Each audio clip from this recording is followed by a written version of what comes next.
Megan and my partner B.H. Cox and I did our escape room on a ghost story. It was like a haunted myth, ghost, haunted house type thing.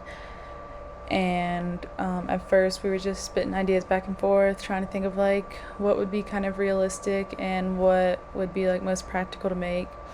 So we decided on the haunted house.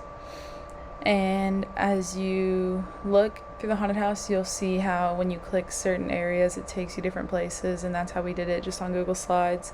I actually had strep throat, sinus infection, and another time was getting quarantined because of COVID.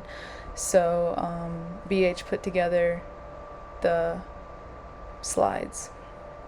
But the idea behind it was to solve riddles, and as you solve each riddle, you'll get the answer to each number that you plug in later in the thing. But I can show you a few screenshots of the actual escape room. So when you first get into the escape room, you'll see this slide pop up, and it says you and your friend decide to explore a nearby abandoned house one night.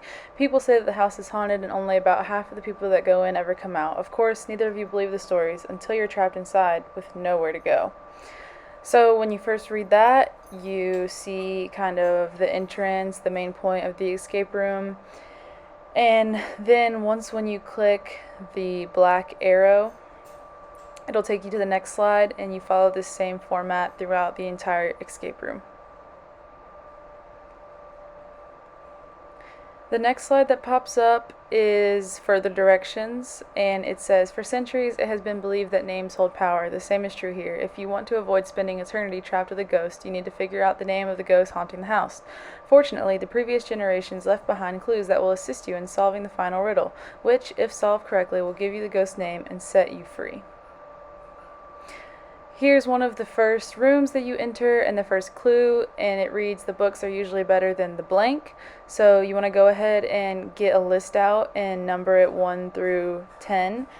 And when you solve each riddle, write that answer next to that number. So number 1 would be movie. Here's the second room that you go into, and another clue. It says one of the main reasons to visit Carowinds or Six Flags. And then you have a hint here that tells you it's 2 words. So number 2 is going to be 2 words, but it's the same answer. So then you also want to jot that down, and then when you click out, it'll take you to another room. And here's another example of a room you can go to. These are just screenshots, it's not the exact order. But number 4, the hint is what's the opposite of coffee. So you can skip down all the way to number 4 and write your answer in, and just keep track of that. Another screenshot, another clue. All the clues are either riddles or like the answer to a question, and you just want to read it and write what you think down. If you don't get it right, because you could be thinking something else, you can come back through and read the riddles again and try again. Here's another riddle example, just a screenshot. It's another part, like interactive click spot in that first entry room, but it's the 8th answer, so there's no particular order that you have to go in. You just have to find them all and answer them all, and just make sure you're keeping track of all of them because you'll need them at the end. So as you can see here, this is more of a video recording of someone going through the escape room. They had been in for a little bit, and they were clicking around trying to find the last answer and trying to find what to do next. So you just keep clicking around until you hit the right spot that tells you where you want to go. And when you find it here, you'll see the riddle, and it says, many know my story, even more know my blank. You can find me having fun in California or riding blank in Florida. My best friend might be blank, but he throws the best blank parties. Whenever we get together, we make sure to invite Walt, blank, and blank, who always have something to jabber about whenever they aren't trying to figure out how a blank is like a writing desk. I'd love to tell you more, but blank ate blank for croquet. I must be on my way before someone loses their blank. So then you're going to take your answers, plug them in, And once when you think you know who the riddle's talking about, Alice in the Wonderland, Alice, you type in Alice and it tells you you got the ghost name.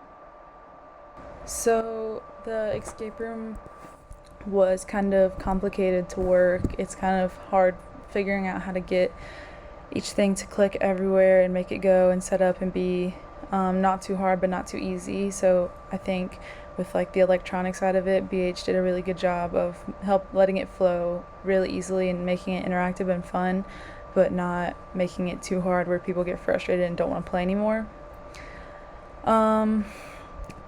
For next time, I think I would try to do a better job of figuring out a way to make the project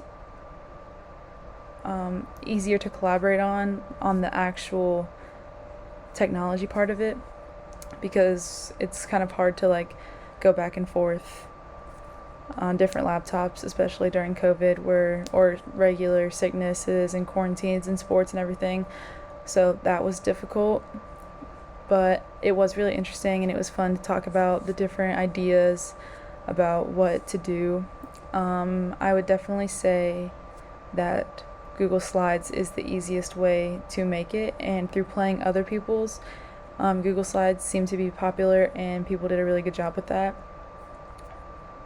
I will say that when I was playing other people's, it was a little bit more difficult to maneuver the room and find out where to click and like make progress and find little gems and wards that you need to find in order to get through it. But I think if I had more time and I could actually sit down and work on it, it would go a lot better.